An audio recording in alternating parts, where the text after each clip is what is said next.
Entonces, como te estaba indicando, la literatura hispanoamericana va a tener estas características esenciales, ¿no? Tenemos, por ejemplo, estas etapas. La etapa emergente es lo que hemos desarrollado en la clase pasada, que sería la etapa vinculado al regionalismo, ¿ya? Tanto los años 20, los años 30, ¿no? Es la etapa antecesora a la nueva narrativa hispanoamericana, la etapa emergente, ¿ya? Que te habla sobre, ¿no? El regionalismo, ¿ya? Utiliza el narrador tradicional, la narración lineal y cronológica, ¿no? Eso es la etapa emergente. La nueva narrativa hispanoamericana se desarrolla más bien en la etapa de consolidación, ¿no? Justamente en los años 40 y 50. En el caso peruano, recuerda, la generación del 50 aparece, ¿ya? Por eso que vamos a hablar también de la generación del 50. Entonces, la literatura hispanoamericana, la nueva narrativa hispanoamericana, su mismo nombre lo dice, se consolida en esta década, del 40 y del 50. Aquí van a aparecer dos grandes elementos teóricos, el realismo mágico y lo real maravilloso. Luego vamos a tener la etapa del apogeo, 60 y 70, que también se le llama el boom narrativo, donde va a aparecer cuatro grandes autores de este boom, que se llama Vargas Llosa, recuerda Cortázar, Carlos Fuentes, García Márquez, ¿no? Los cuatro grandes del boom narrativo, ¿ya? Muy bien, entonces aquí está presente este panorama global de la literatura hispanoamericana. Nos vamos a centrar entonces en la etapa de consolidación y la etapa del apogeo, ¿ya? Ahora sí, ¿qué características tiene esta nueva narrativa hispanoamericana? Se nutre de la vanguardia. La narrativa hispanoamericana última se nutre de la vanguardia, recuerda eso, ¿ya? Ahora, ¿qué sucede? Esta nueva narrativa hispanoamericana va a implementar técnicas novedosas que provienen tanto de Europa como también de Norteamérica. ¿Cuáles son esas técnicas novedosas que se van a implementar en la narrativa hispanoamericana? Tenemos, por ejemplo, la multiplicidad de voces o puntos de vista. ¿Qué quiere decir? El narrador múltiple. A diferencia de el regionalismo, que utilizaba un tipo de narrador, que era el narrador omnisciente, en la nueva narrativa se va a utilizar una serie de narradores, la narración múltiple, y eso es producto de la influencia del norteamericano William Faulkner. También vamos a encontrar un narrador objetivo. Recuerda, Mario Vargas Llosa utiliza constantemente este tipo de narrador, el narrador objetivo, ¿ya? También se va a emplear el monólogo interior, que es el fluir de la conciencia. Y eso es gracias a la influencia de este narrador europeo James Joyce. Con su obra El Ulises, donde se desarrolla esta técnica, pues bien, justamente esa técnica va a ser un elemento importante también en nuestra literatura, el monólogo interior o el fluir de la conciencia. Quiere decir que esta nueva narrativa, recuerda, se está utilizando técnicas novedosas, herramientas que provienen de la vanguardia, ¿ya? Esta nueva literatura no va a ser una narración lineal y cronológica, más bien va a haber una fragmentación del discurso. Hay una ruptura del orden lógico y cronológico del relato, no va a ser de forma lineal. Se va a incorporar incluso elementos irracionales, el absurdo, producto de la influencia de Kafka, elementos fantásticos, sobrenaturales, irracionales, ¿ya? Y también elementos de lo onírico, los sueños. Claro, Pedro Páramo estaría dentro de esta nueva narrativa hispanoamericana al momento de hablar de la fragmentación del discurso, ¿no? Quiere decir aquí que el lector tiene que tener una participación activa de la historia, ¿ya? No es como el lector antes de la nueva narrativa, ¿no? Donde leía de principio a fin y entendía, porque la forma era lineal y cronológica, el narrador era omnisciente. El lector no hacía más que leer.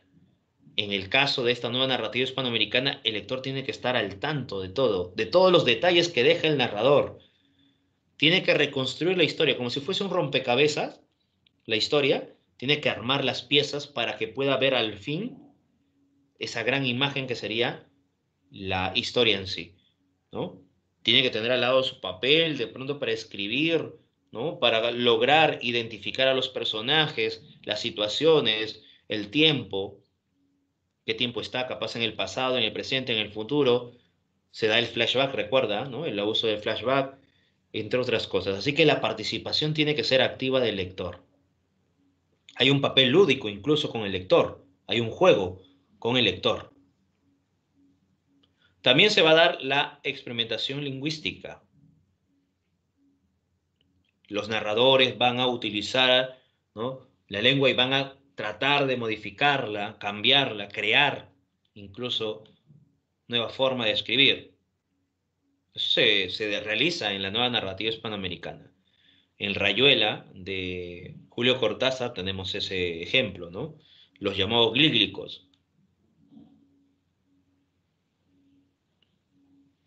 Transculturación narrativa.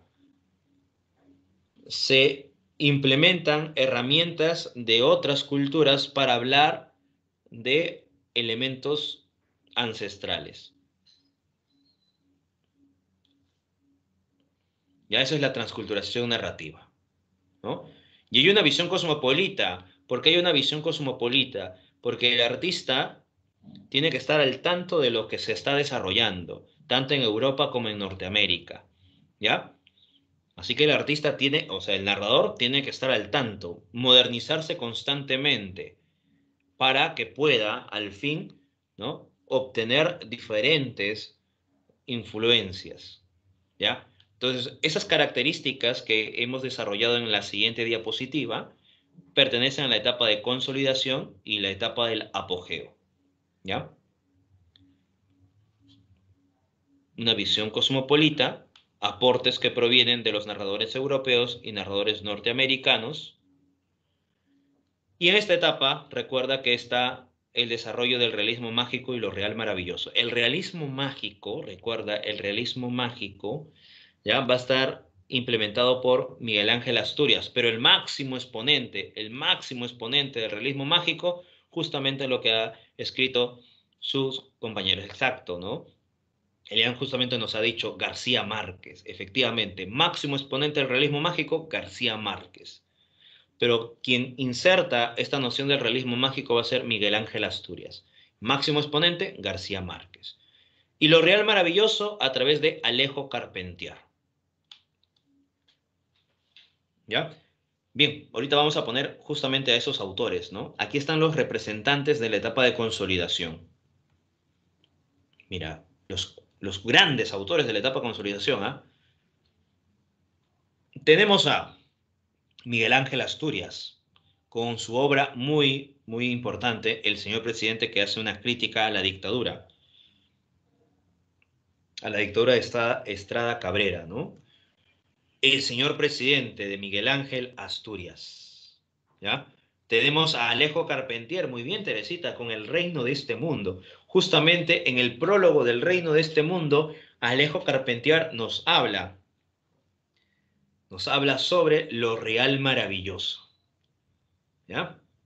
Recuerda que el reino de este mundo nos habla sobre, es la historia de la revolución haitiana, ¿no?, para liberarse de Francia, porque en esta época, recuerda, ya en el siglo XVIII, ¿no?, todavía era una colonia, ¿no? Era una colonia de Francia, Haití.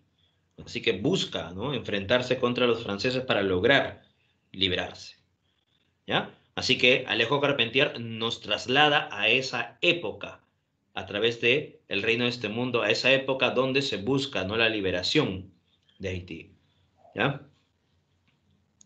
Muy bien. Tenemos también a Jorge Luis Borges, el maestro de la noción fantástica, considerado, recuerda cómo se le llamó, ¿no?, el eterno aspirante, ¿ya? El eterno aspirante al Nobel.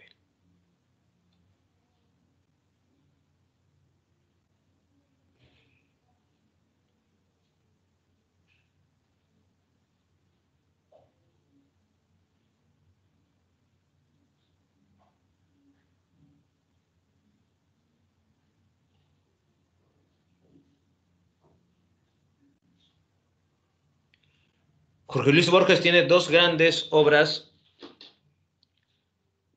del cuento. Recuerda que Borges escribe artículos, cuentos también. Tiene ficciones y también, recuerda, el Aleph. Claro, ficciones es una de las obras más representativas de Jorge Luis Borges, ¿no? Es un conjunto de cuentos, al igual que el Aleph. Es un conjunto de cuentos, ¿no? Les recomiendo el cuento de Borges, Las ruinas circulares, ¿ya? Bueno, si desean también sobre la historia de Haití, bueno, El reino de este mundo es una historia brillante, ¿no? Es muy corta también esa novela. Y El señor presidente también es otra gran novela, ¿no? Con elementos del realismo mágico, ¿no?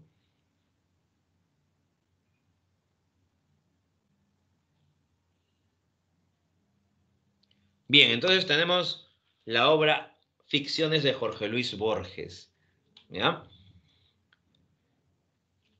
Juan Rulfo, el mexicano Juan Rulfo, maestro, ¿no? de la literatura mexicana. Recuerda que Juan Rulfo escribe Pedro Páramo y El llano en llamas. Con esas dos obras se convierte en el maestro, ¿no? de la literatura mexicana, imagínate, ¿no? Solamente publica esas dos obras, con solamente dos obras, ¿ves? Ya se convierte en un autor de culto, ¿no? García Márquez, recuerda que menciona que lee Pedro Páramo, ¿no? Y se maravilla y solamente con esa obra lo lee cada cierto tiempo, ¿no?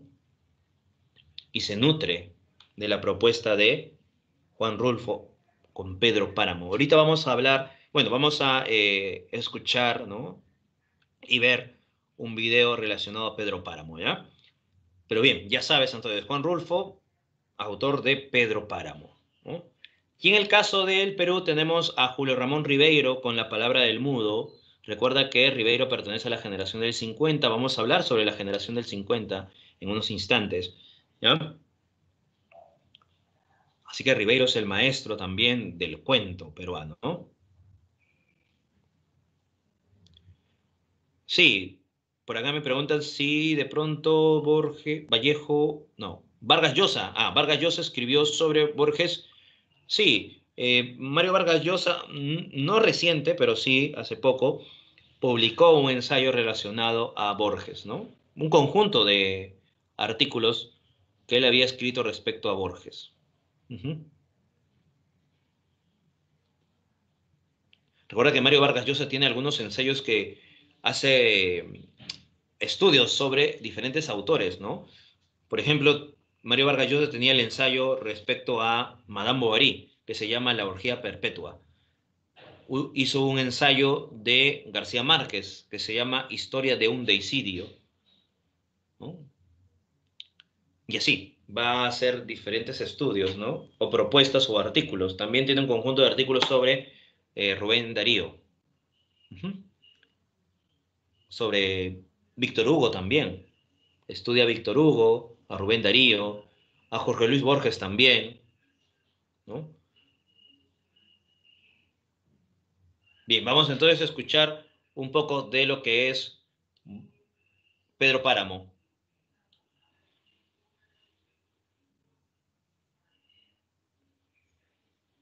Vamos a escuchar a Pedro Páramo, un poco de Pedro Páramo.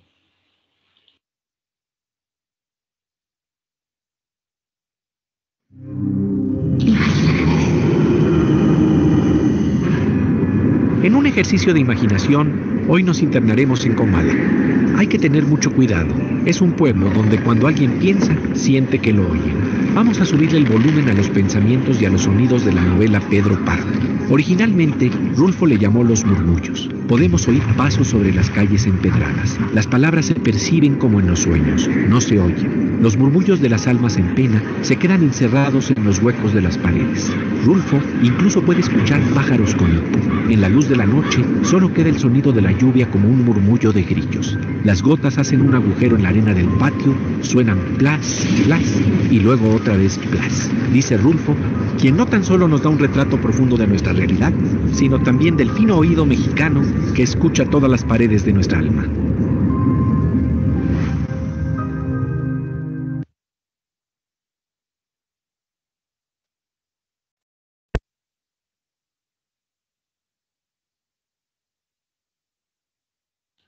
Bien, eso es lo que se va a desarrollar en Pedro Páramo.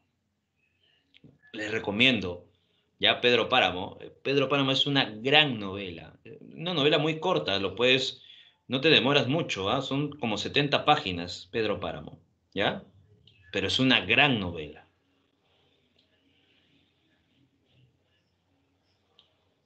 La historia de Juan Preciado, ¿no? Que está buscando a su padre, Pedro Páramo, y mientras va yendo a Comala se va encontrando con diferentes personajes, que muchos de ellos, ¿no? Van a contar parte de la historia de lo que es Pedro Páramo y Comala, ¿no? Y muchos de ellos son personajes que ya han pasado a otra vida también. Bien, sigamos entonces. Generación del 50. ¿Por qué vamos a mencionar la generación del 50?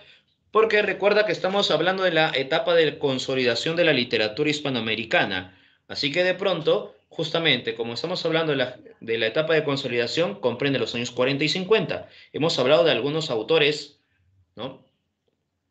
Hispanoamericanos. Ahora centremos un poco en el Perú, ¿no? ¿Qué está sucediendo en la década del 50? Que se está desarrollando la etapa de consolidación en toda Hispanoamérica. En el caso peruano, se desarrolla lo que se va a llamar la generación del 50. A ver, Juan nos menciona, Juan Rulfo retrató las consecuencias de la Revolución Mexicana. Claro, claro. Eso se ve en Pedro Páramo como también El Llano en Llamas, ¿no? Efectivamente. Generación del 50, a ver. Contexto, estamos en el gobierno de Odría, en el 80 de Odría, cuyo lema es salud, educación y trabajo. Hay una migración del campo a la ciudad, por ello hay una explosión demográfica. La ciudad empieza a crecer vertiginosamente. Se van a crear las barriadas, los asentamientos humanos. Estamos observando entonces que la ciudad oficial ya busca progreso. Bueno, la ciudad oficial supuestamente es una ciudad que va a acoger ¿a quién? A los migrantes provincianos. Pero luego cuando los migrantes llegan con esta esperanza de progreso en la ciudad que está modernizándose, se da con la sorpresa que la ciudad oficial los margina. Y ellos van a tener que vivir en la periferia, marginados por la sociedad oficial. Recuerda que el migrante tiene esperanza de progreso. Él ha llegado con una búsqueda de un mejor futuro, ¿no? Pero se van a dar cuenta que la ciudad oficial es una ciudad monstruosa, explotadora, discriminadora, ¿no? Así se va a constituir dentro de la generación del 50 en los cuentos o en las novelas. Se va a describir a la ciudad monstruosa, explotadora, discriminadora a través de la mirada del migrante, ya que la ciudad destruye todo a su paso, ¿no? Destruye el esfuerzo, el progreso de los migrantes, utiliza, ¿no? Utiliza a los migrantes para su propio desarrollo y no para el desarrollo también de ellos. Dentro de esta obra estaría Los gallinazos sin plumas, efectivamente, Fresley. Está también El niño de junto al cielo. Y la obra de Ribeiro, La palabra del mudo, justamente habla respecto a ello. ¿Por qué la palabra del mudo? Porque está dándole voz a los marginados, a los que no tienen voz, ¿no? A los que han sido marginados, menospreciados por la ciudad oficial y que no va a ser representado en la historia. Por ello es que Ribeiro simbólicamente le da voz a esos marginados en las obras literarias, ¿no? Por eso se le llama la palabra del mudo. ¿Ya? Bien, dentro de la generación del 50, ¿qué encontramos? ¿A qué autores? Mira, Enrique Congrais, Lima, Hora Cero, no una sino muchas muertes. Es el autor de El niño de junto al cielo. Julio Ramón Ribeiro, La palabra del mudo, autor de Los gallinazos sin plumas. Osvaldo Reynoso, con Los inocentes. Pertenecen a la etapa, o de pronto a la vertiente, más que etapa, la vertiente neorrealista o realismo urbano. También encontramos la vertiente neoindigenista, Carlos Eduardo Zabaleta, Eleodoro Vargas Vicuña, Manuel Escorza, del neoindigenismo. Incluso hay una literatura fantástica donde también destaca Ribeiro con estos dos cuentos, Doblaje y La insignia. bueno, es recomendable en los cuentos de Ribeiro, tanto doblaje como la insignia, ¿no? Entre los otros autores está Salazar Bondi, recuerda Lima la Horrible, Luis del Baiza, Una piel de serpiente, ¿no? Así que tenemos estos grandes autores en la narrativa. Pero en la poesía, ¿a quiénes tenemos? Mira, en la poesía aparecen estos grandes poetas, Jorge Eduardo Eyelson, con el poemario Reinos y Poesía Escrita.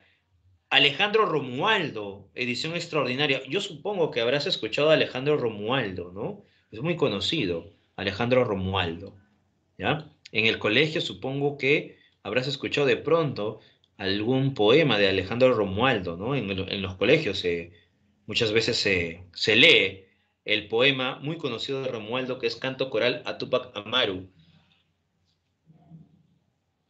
Espero que sí, ¿no? Espero que tu colegio también hayan leído a los autores peruanos.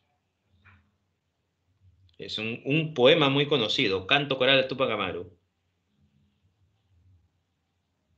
Querrán matarlo y no podrán matarlo, ¿recuerdas, no? Espero que sí. Y si no, te recomiendo entonces a Romualdo. Busca a Romualdo, Canto Coral de Túpac Amaru, que es un gran poema, ¿no? De Jorge Eduardo Eyelson te recomiendo Habitación en Roma, ese poemario, o de pronto el poemario Noche Oscura del Cuerpo, si te gusta la poesía, ¿no? Y Blanca Varela también es otra gran artista. Canto Villano, ese puerto existe. Te recomiendo Vals y otras falsas confesiones de Blanca Varela, al igual que Canto Villano, que son sus poemarios muy geniales, ¿no? Vals del Ángelus, te recomiendo ese poema de Blanca Varela, es un poema muy potente, Vals del Ángelus. Bien, esos serían entonces los artistas. Mira, solamente te he mencionado a tres autores, ¿no? Hay más autores de la poesía, ¿ya? La poesía es genial, ¿no? Tenemos a autores como Juan Gonzalo Rose. Recuerda que en algún momento te recomendé a Juan Gonzalo Rose algún poema. Washington Delgado, el propio Manuel Escorzo también está presente aquí, entre otros artistas. Así que la generación del 50 es la etapa gloriosa de la literatura peruana. Es una etapa maravillosa, ¿no? Tiene grandes autores en poesía, en narrativa, en el teatro, ¿ya? Ah, por acá nos dice, profesor, ¿y Mario Vargas Llosa? Bueno, Mario Vargas Llosa viene después, no te preocupes, ¿no? Por acá me preguntaban también sobre Mario Vargas Llosa. No, sí, Mario Vargas Llosa viene después. Vargas Llosa está en el 60, ¿ya?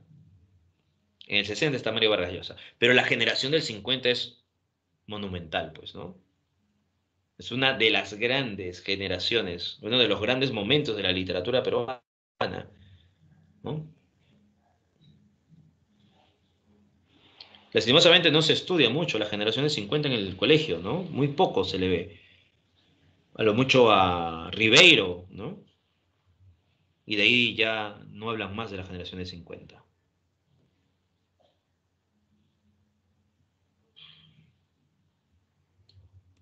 Pero es una gran manifestación literaria. Claro, Reinos, poesía escrita, son obras de Jorge Eduardo Eyelson. Edición extraordinaria es la obra de Alejandro Romualdo. Canto Villano y Ese puerto existe son obras de Blanca Varela. Ujú. Bien, eso es en poesía, ¿no? Tenemos en narrativa, en poesía, grandes autores, muy recomendados, ¿ya? Son autores que van a influenciarse de la herencia dejada por Eguren y por Vallejo, ¿no?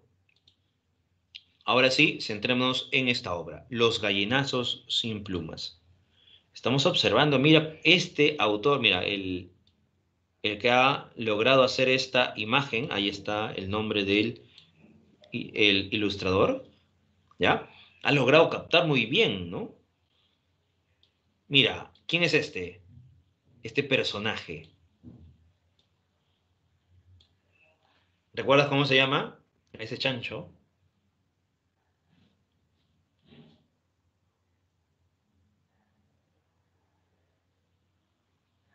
El cerdo Pascual. Claro, muy bien. Uy, ustedes conocen, ¿no? Ya no hay que hablar más, ya ellos ya conocen todo, ya. El cerdo Pascual. Muy bien, vamos a ver al otro, a ver. Otro personaje, el otro personaje. Este de aquí.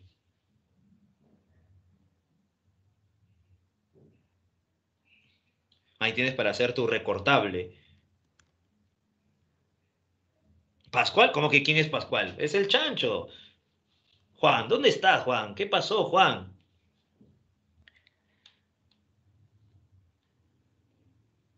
Mucho Mario Vargas Llosa, ¿ves, Juan? Ya, a ver, concéntrate aquí, Juan. A ver, Pascual. ¿Quién es Pascual? Pascual ya es el cerdo. Ahora, el anciano, ¿recuerdas cómo se llama el anciano?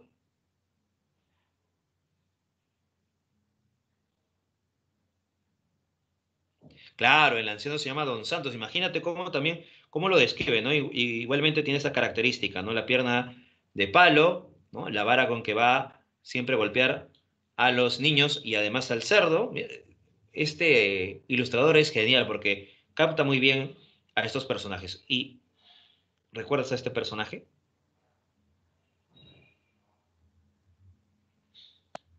¿Recuerdas a este personaje? Este perrito carachoso, flacuchento, que está mirando a Don Santos todo asustado. ¿Recuerdas cómo se llama? Pedro, claro, el perrito Pedro. Pedrito, ¿no? Por aquí como que Pedrito Suárez Berti. No, Pedrito, ¿no? Aquí tenemos entonces ¿a quién? Aquí tenemos ya al niño Efraín y aquí está el más grande, Enrique, ¿no? Que van a tener que llenar estas cubetas de desperdicios. ¿Para qué? Para alimentar al cerdo Pascual, ¿no? Muy bien. Esa sería entonces la historia, ¿no? De los gallinazos sin plumas.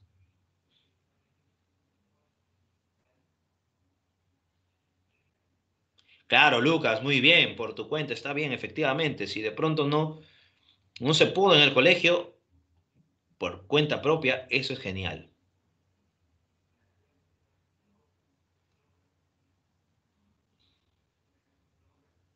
Ahora sí, empezamos a hablar un poco de la obra Los gallinazos sin plumas, ¿ya?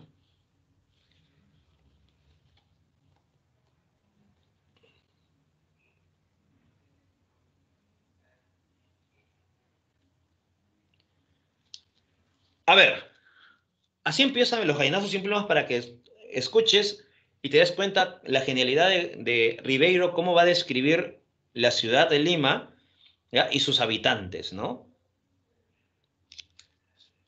A ver, dice, a las 6 de la mañana la ciudad se levanta de puntillas y comienza a dar sus primeros pasos. Una fina niebla disuelve el perfil de los objetos y crea como una atmósfera encantada. Las personas que recorren la ciudad a esta hora parecen que están hechas de otra sustancia, que pertenecen a otra orden, una orden de vida fantasmal.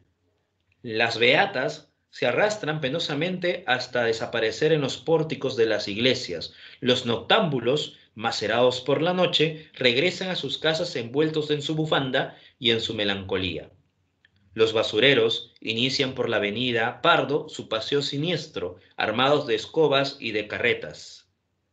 A esta hora se ve también obreros caminando hacia el tranvía, policías bostezando contra los árboles, canillitas morados de frío, sirvientas sacando los cubos de basura. A esta hora, por último, como una especie de misteriosa consigna, aparecen los gallinazos sin plumas. Así empieza entonces el cuento de los gallinazos sin plumas. ¿Ves cómo el narrador está describiendo esta ciudad, la neblina, ¿no? La atmósfera de Lima, ¿no? Tú cuando amaneces a las 5, 6 de la mañana, cuando observas el horizonte, cuando estás observando el cielo y cuando estás observando todo tu alrededor, todo tu barrio no está lleno de neblina, oscuridad, el cielo no está azul que digamos, ¿no? Panza de burro que le dicen al cielo, así se está desarrollando en el cuento Los Venazos sin plumas, ¿no? Y está describiendo a los personajes que están justamente a estas horas. A esta hora de las 6 de la mañana, tanto Efraín y Pedro se levantan, perdón, Efraín y Enrique se levantan para ir al chiquero, ¿no? Agarrar los baldes e ir fuera a encontrar desperdicios para alimentar al cerdo pascual. ¿Por qué de pronto tienen que alimentar al cerdo pascual? Porque el viejo Don Santos quiere venderlo a buen precio.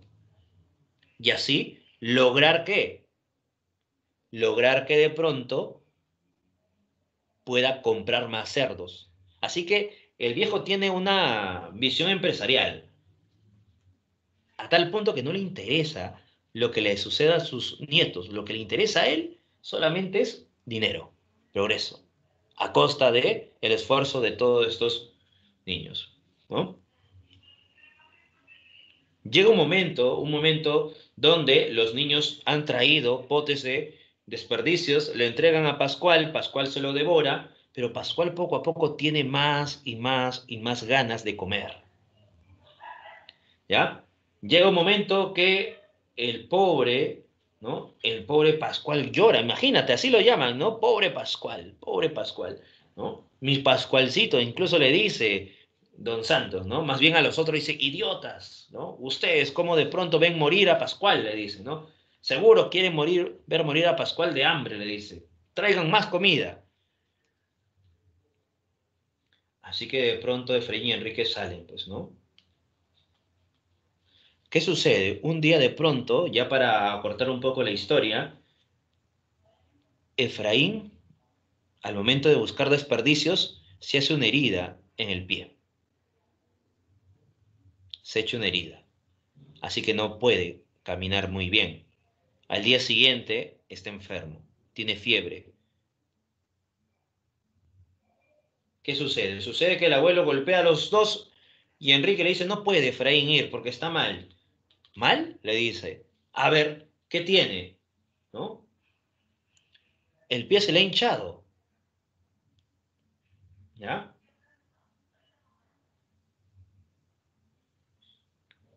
El viejo ve y le dice, no, ¿cómo que se le ha hinchado? ¿Cómo se le ha infectado? En verdad se le había infectado el pie, imagínate, ¿ya? ¿Qué le dice Don Santos? Don Santos le dice, bueno, que se lave en la sequía y se ponga una venda y salga a realizar lo que tiene que hacer.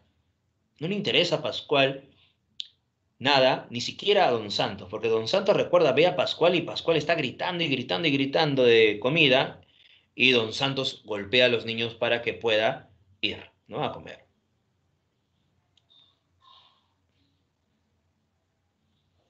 Sucede un momento que de pronto ya no puede más Efraín.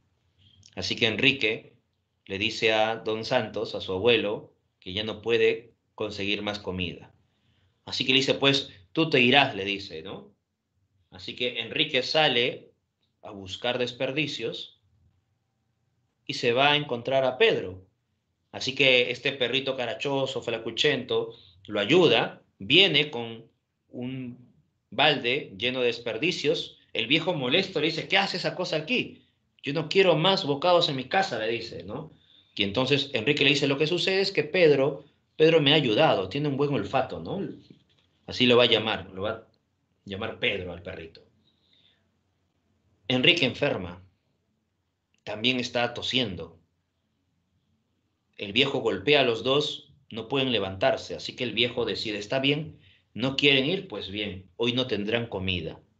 Ustedes verán cómo van a comer, pero no van a tener nada de mí. Así que don Santos se va a buscar desperdicios, pero no consigue mucho. Golpea a los dos y de pronto Enrique le dice a Efraín no, está muy débil, yo iré. Todo enfermo va Enrique, ¿no? El perrito le acompaña, pero le dice, tú no, tú quédate con Efraín, cuídalo. Así que se va Enrique. Enrique ha logrado volver después ya de un cierto tiempo, ¿no? Pero cuando ha vuelto, algo ha sucedido, extraño, porque cuando está retornando en el corralón, de pronto hay calma, no hay gritos, el cerdo Pascual no dice nada, ¿no? Es extraño. Sigue avanzando El abuelo estaba parado al borde del chiquero, miraba hacia el fondo, parecía un árbol creciendo desde la pierna de palo. Enrique hizo ruido, pero el abuelo no se movió.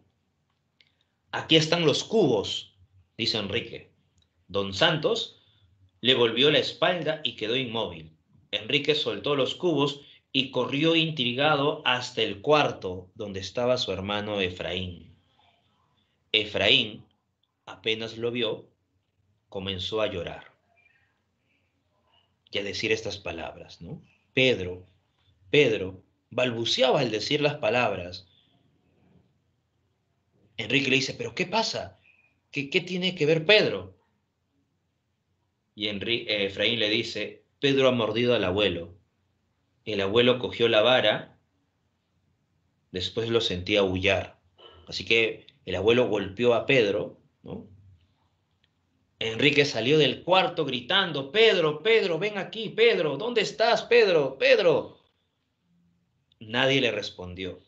El abuelo seguía inmóvil, con la mirada en la pared.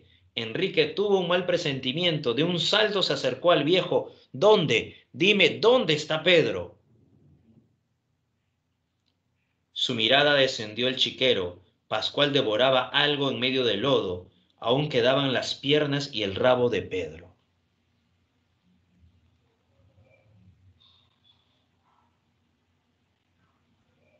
¿Qué ha hecho entonces don Santos? Agarró a Pedro y lo lanzó al chiquero y Pascual empezó a devorarse.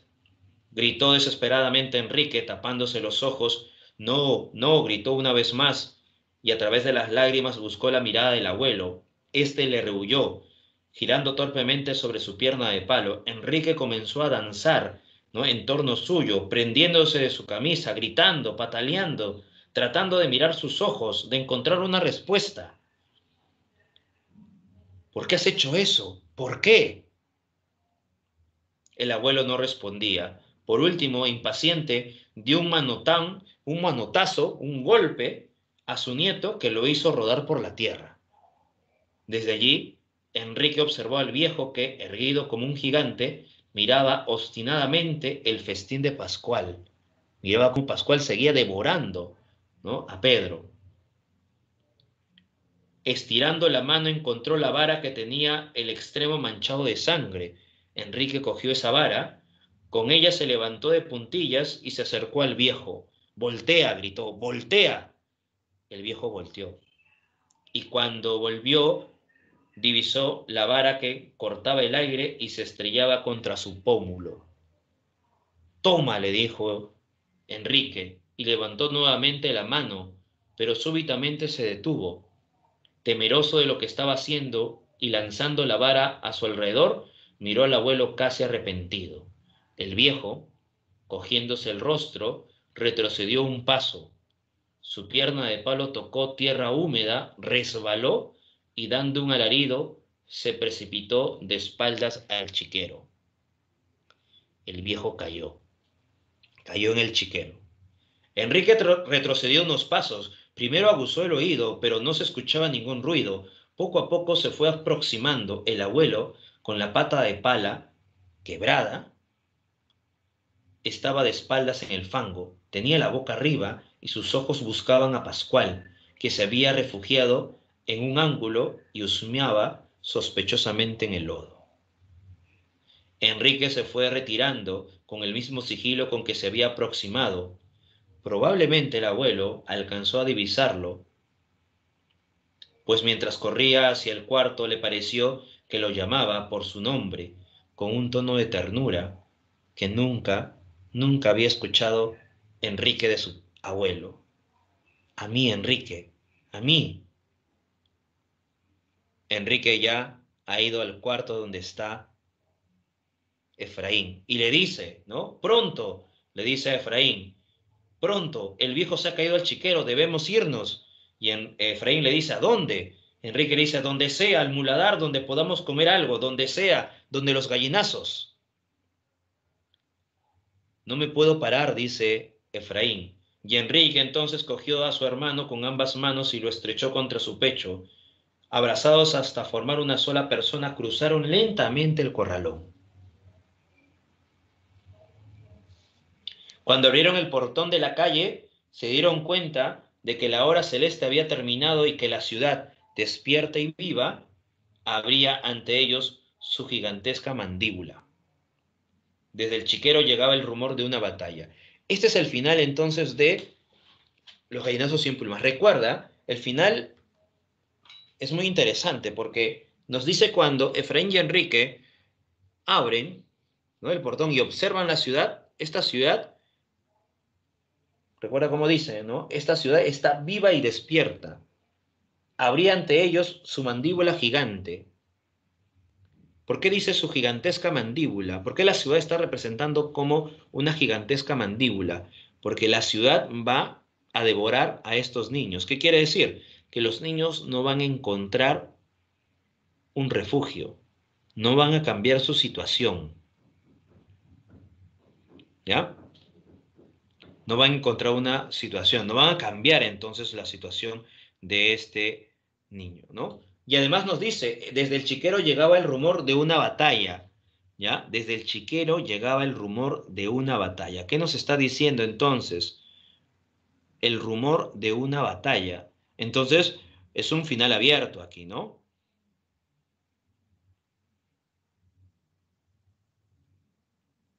Se está enfrentando tanto Pascual como también se está enfrentando Don Santos, ¿no?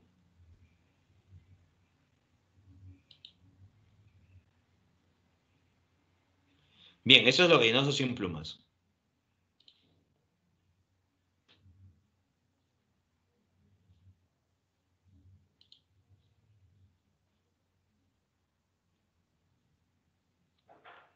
Estamos observando entonces esta historia que se está contando, la explotación, recuerda, a los niños. Vamos a borrar todo esto para avanzar. Narración lineal, narrador omnisciente, la temática es la explotación. Recuerda que el viejo tiene una perspectiva, ¿no?, contraria a lo que los niños tienen. El cerdo pascual representa tanto la urbe que sacrifica y oprime a los marginales, como también representa la esperanza de progreso. ¿Ya? ¿Pero para quién? Para el viejo Don Santos. La esperanza de progreso para Don Santos. Pero para los niños representa esta urbe que sacrifica y oprime a los marginales. Justamente en el examen de admisión se preguntó respecto a ello. ¿Ya? San Marcos preguntó justamente este punto, ¿no? ¿Qué representa Pascual ante Don Santos, ante los niños? ¿Ya? Bien, hemos desarrollado entonces los gallinazos sin plumas para que tú puedas tener en cuenta las características que tiene Ribeiro respecto a esta obra: la frustración, el fracaso, la visión escéptica del narrador, ¿ya? Así que para que estés atento, ¿no?, a la historia y puedas recordar y también puedas tener en cuenta las características de estos personajes y a su vez la característica del narrador, ¿no?, ante esta historia, ¿ya? Así que continuamos.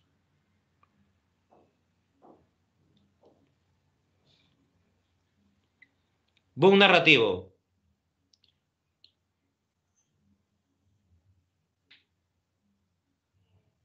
Hay una película, sí, pero no es...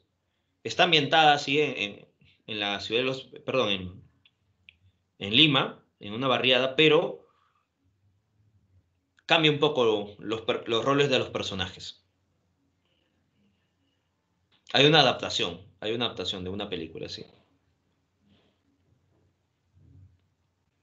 A ver, boom narrativo. Mario Vargas Llosa, La ciudad de los perros, García Márquez con 100 años de soledad, Carlos Fuentes con La muerte de Artemio Cruz y Julio Cortázar con Rayuela. ¿Ya? Entonces ahí tenemos los grandes autores del boom narrativo.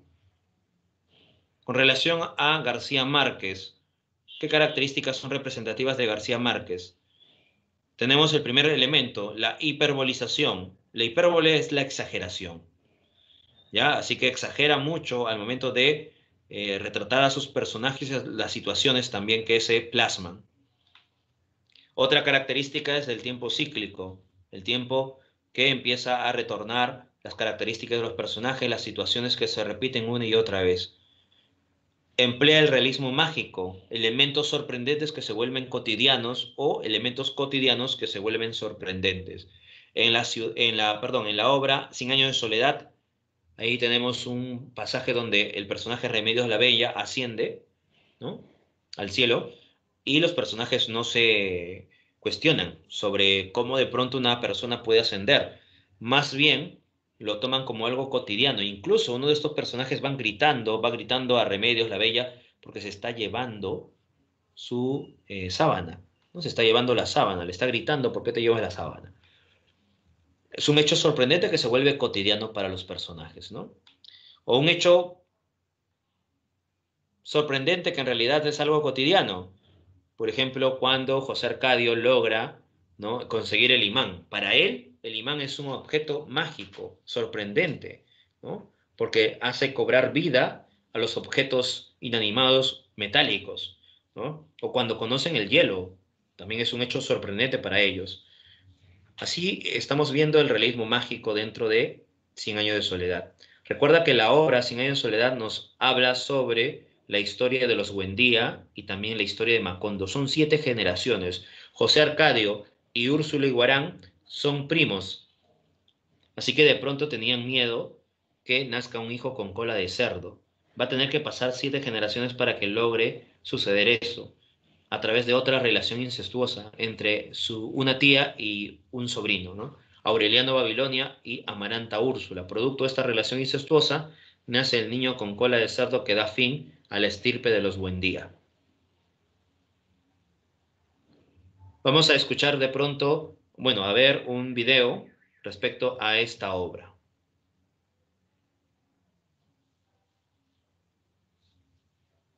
En Cien años de soledad hay diferentes ya alusiones a la Biblia, ¿no?, a elementos bíblicos.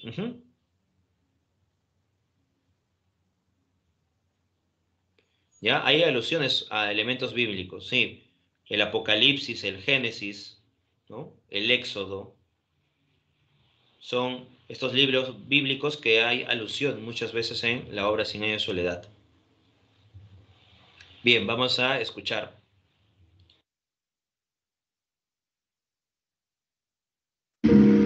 Un día, en 1965, cuando manejaba hacia Acapulco de vacaciones con su familia, el periodista colombiano Gabriel García Márquez abruptamente dio media vuelta con su coche, pidió a su mujer que cuidara las finanzas de la familia los próximos meses y volvió a casa.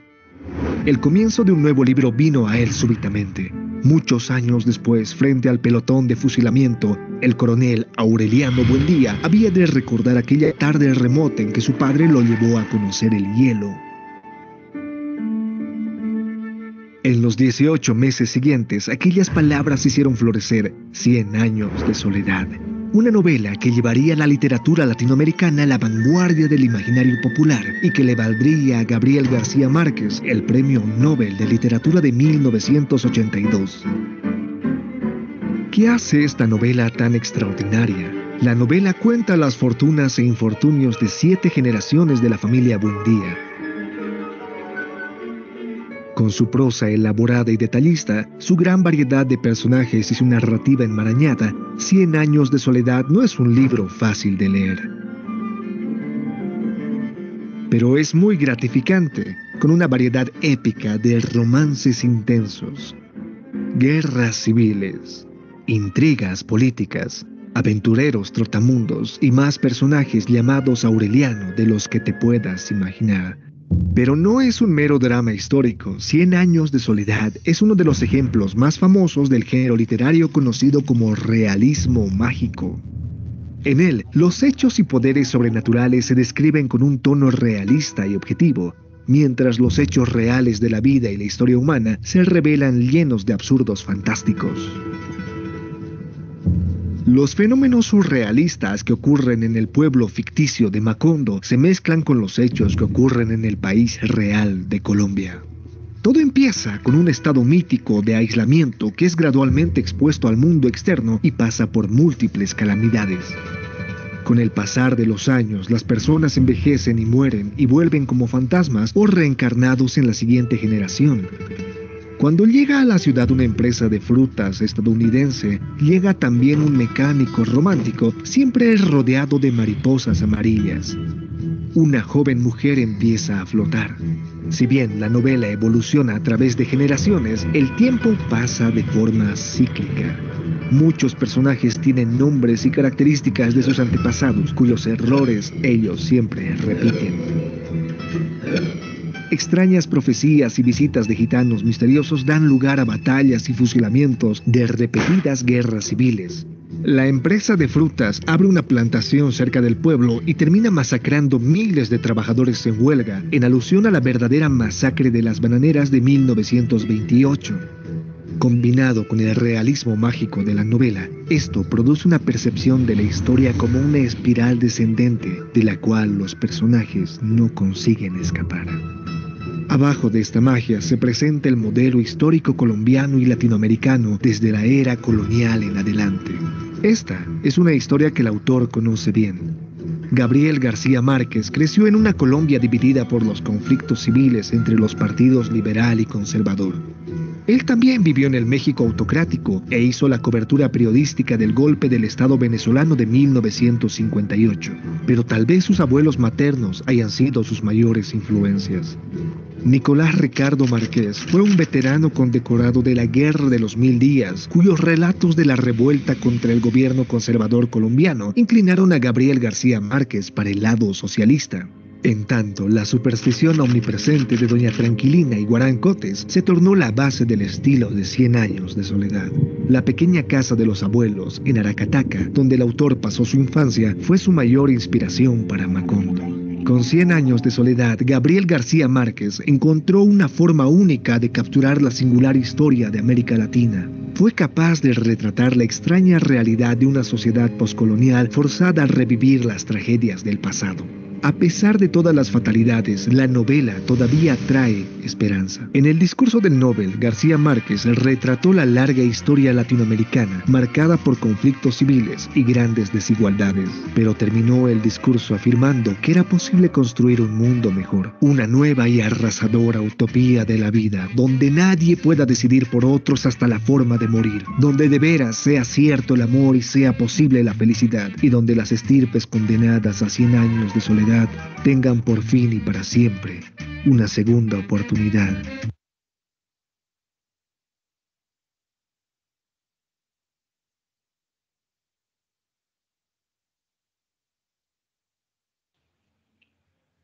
Bien, eso es lo que se va a desarrollar en la obra de García Márquez, ¿no?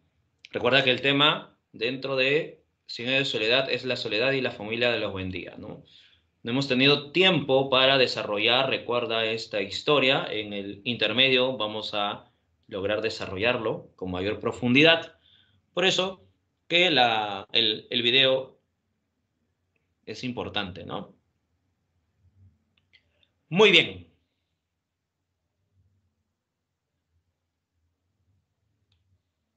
Recuerda que así empieza, ¿no? La obra. Muchos años después, frente al pelotón de fusilamiento, el coronel Aureliano Buendía había de recordar aquella tarde remota en que su padre lo llevó a conocer el hielo. Sabemos entonces que es un narrador omnisciente, ¿no?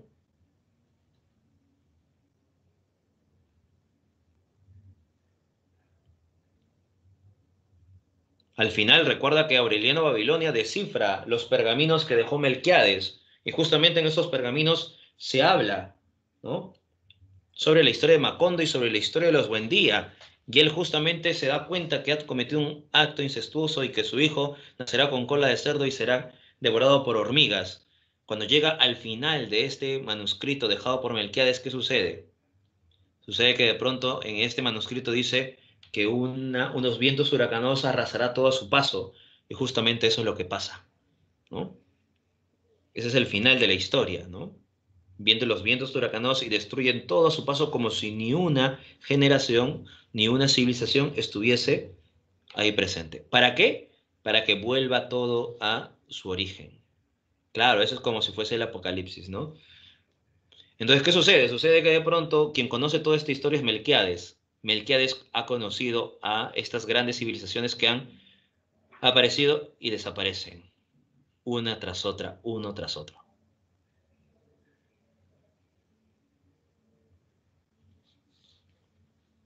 Ah, bueno, Freli, difícil entenderlo en el sentido que vamos a encontrar una serie de personajes. Miren, aquí está el árbol genealógico de los Buendía. Y te das cuenta, mira, que se están repitiendo algunos nombres, ¿no? José Arcadio II por aquí, ¿no? El coronel Aureliano, ¿ya? Aureliano José, los 17 Aurelianos que van a morir luego, ¿no? Aureliano II, ¿ya? Así que aquí tenemos aquí una genealogía de los Buendía, por eso que es un poco bien difícil, ¿no? Porque los nombres te pueden confundir el tiempo que se va desarrollando, ¿no? Por eso nada más. Ujú. Por eso que tienes que estar al tanto de la historia y al costadito, ¿no? Tus apuntes, ¿no? Para que de pronto no te puedas confundir con estos personajes, ¿no? Muy bien, porque también las situaciones se repiten en algunos casos, ¿no? Varían solamente algunos, la esencia en sí.